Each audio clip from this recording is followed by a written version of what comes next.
are with us regularly, you know we host as many of our South Florida lawmakers as possible to hear from them, examine their positions and their votes for you, especially on the more controversial bills percolating through the process this week. With us today, two South Florida state reps from either side of the aisle who cast opposing votes this week on several big bills. Marie Woodson, Democrat representing Southwest Broward's communities. Fabian Basabe is a Republican repping coastal communities from Golden Beach to South Beach. And it is so great to have you both with us. Good morning. Great to be here. Thanks, and happy Good morning, Easter. Glenna. Good morning. So, Thanks for having us. Of course. So last segment, we were talking to Senator Lauren Book about the abortion bill. I just want to start with that, since it's a nice segue. It passed the Senate and it is headed right toward you in the House. How will you vote on that? Let's start with tenure. Rep Woodson, how will you vote on that bill? Good morning, Glenna. Happy Easter to everyone who celebrates, and happy Passover to those who celebrate Passover. This bill, Glenna, I voted against the bill. And I voted for a lot of reasons, which we are going to get into very soon. And Rep Basabe, I'm Fabian. Can we go first names here? It's just a lot easier for everybody, and since we all know each other.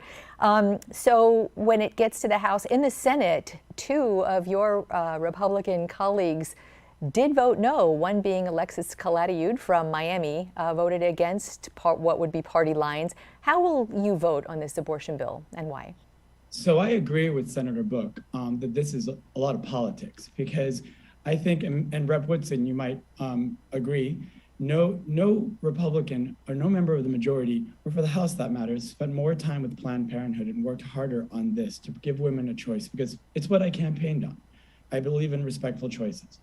I went to Planned Parenthood and they came to me with a proposal of the numbers, actually, that the majority of abortions in the history of Florida happen in the first trimester. Only less than 3% happen after that trimester, and those are usually in the exceptions category.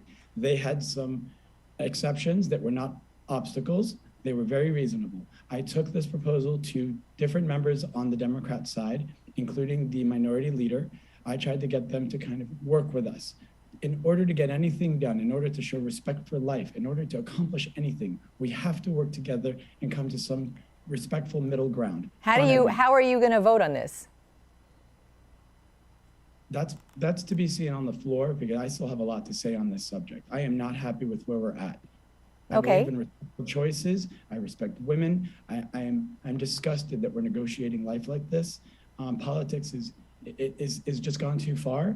And yet that is where we are in Tallahassee at the moment.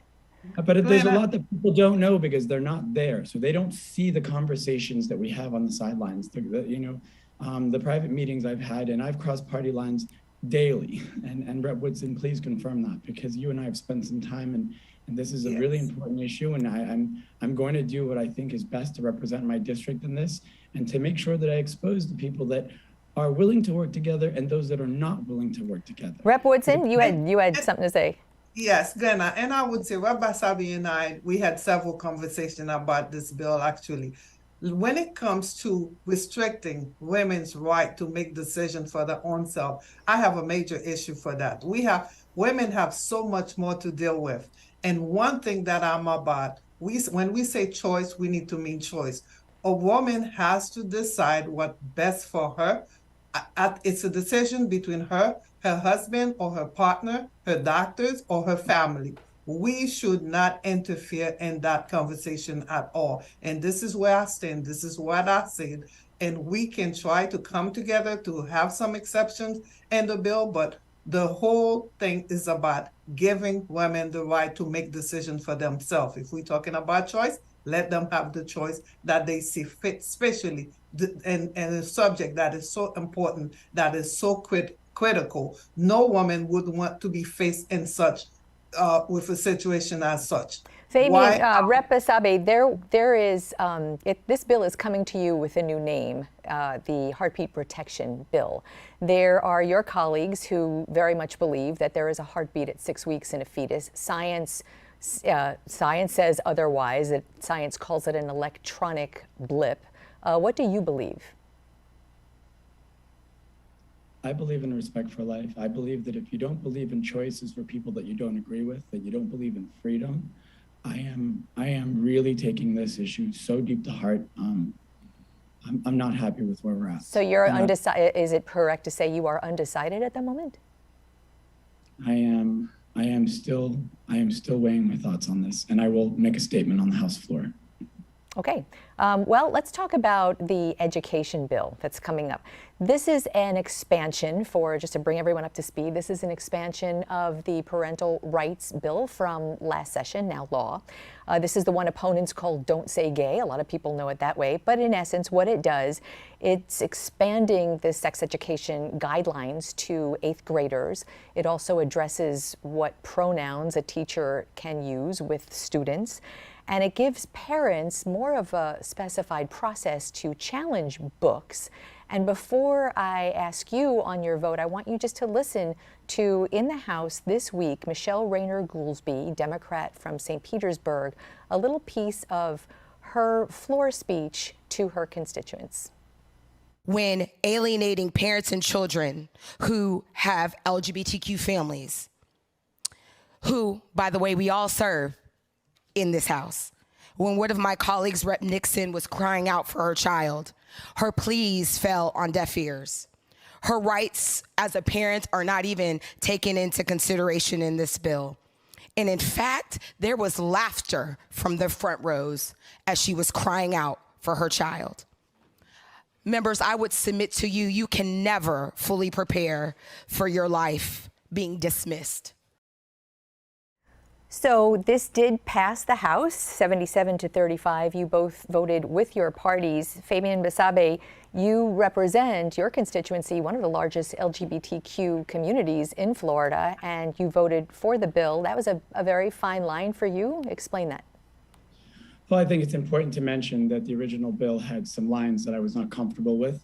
While I did my homework and I understood where they got that language, they were basically mimicking language from the Miami-Dade School Board memos.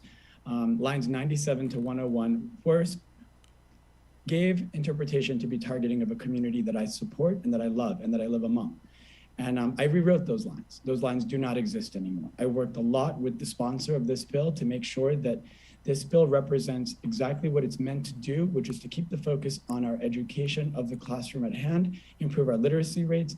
This bill does not tell people that they cannot be humans and have the important discussions that are necessary. What it does do is it let people know that if you don't feel that you are qualified, you may have the option to not discuss this at those times. At the same time, I'd like to bring a lot of resources back because I don't think that we have people that are equipped to handle people that are struggling with identity issues. I want to know that we have counselors with a master's in child psychology, a master's in early child development available in our communities. We don't have that right now. And I'm going to work very hard to make that happen. We have people that are struggling, and the misinterpretation of this bill is dangerous. The suicide rates in our youth right now in the last few years are rivaled with numbers from the Great Depression. This is not okay. The disinformation is hurting our children. There has been a lot of, Rep. Woodson, there's been a lot of criticism, just like Rep. Basabe is saying, that there is just disinformation about this bill. This is not a Don't Say Gay. That never says that in the bill. What's your opposition to it? Thank you, Glenna.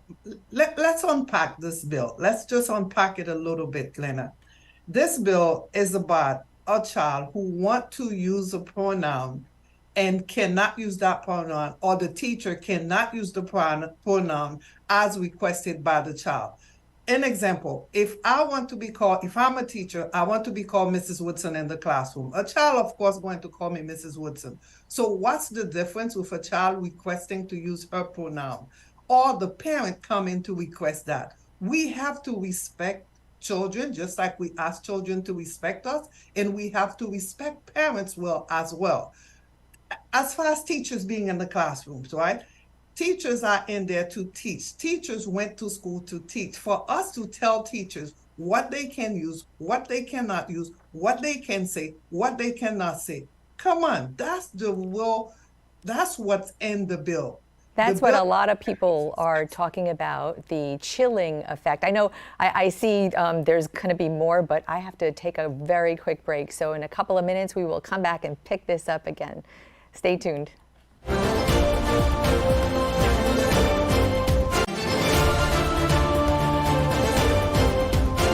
We are back with South Florida lawmakers, South Florida Representatives Fabian Basabe, Republican from the coastal communities, and Rep. Marie Woodson, Democrat from Southwest Broward. I'd rather go deep than go wide, so I want to stick for the last couple of minutes we have together with this education bill.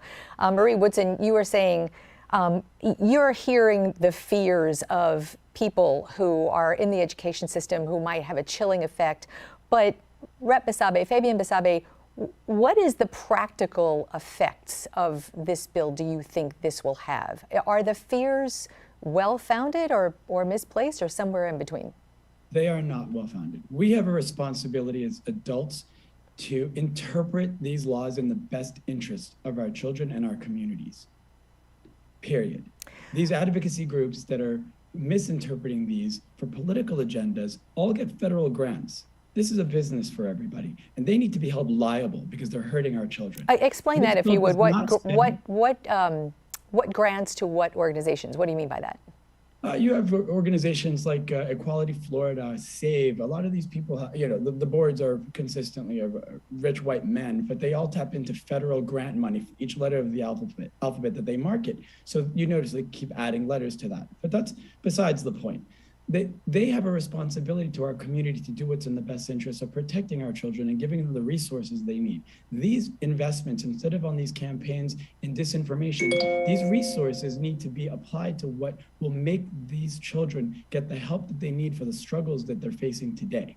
There is actually in this bill there is actually money for those things.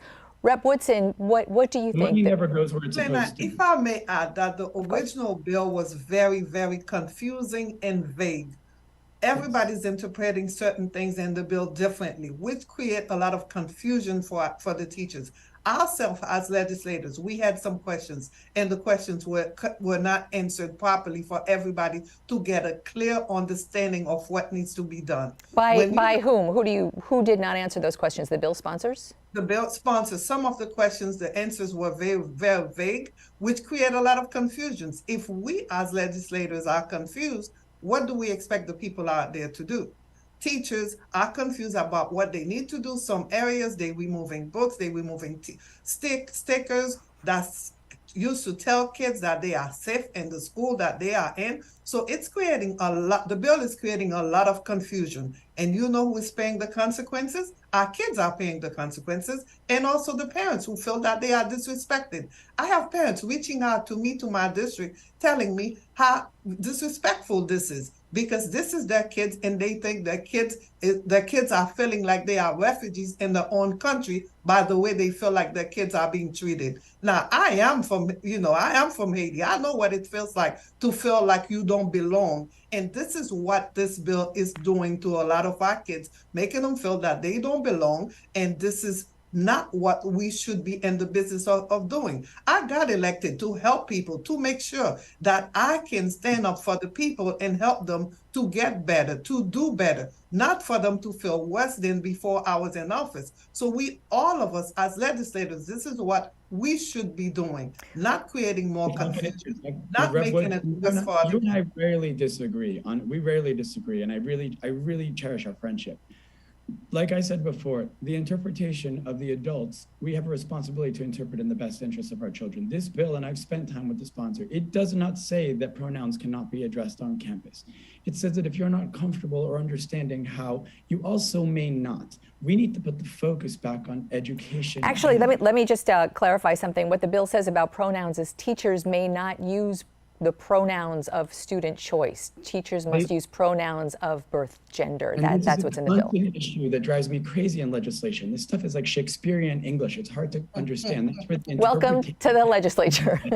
Right, but may not must not. It does not say must not. It says may not, and that is to alleviate people who may not understand. Because so isn't that? Let me just to your point. Isn't this kind of vagary and isn't this kind of sort of vague language and language difficult to interpret or kind of subjective. Isn't this the whole issue with this particular bill, however good or bad it may be?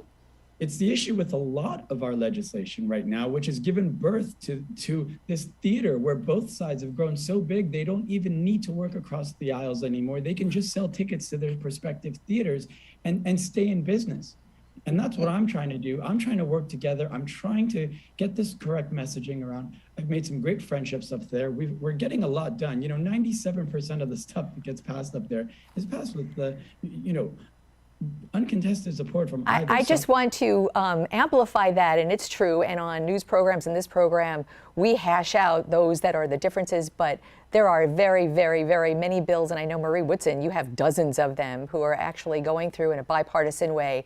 And I appreciate this bipartisan kind of conversation this morning. I know it goes quick, and you will both be back, I hope. Thanks so much. Yeah, and I support my colleague, Lena. I People work with them whenever we can work together, and we all trying our best to do that. But there are certain pieces of legislation that we cannot. We try our best to do it, but we have to come together. That's where we come in. Understood. All right. Happy Easter to you both.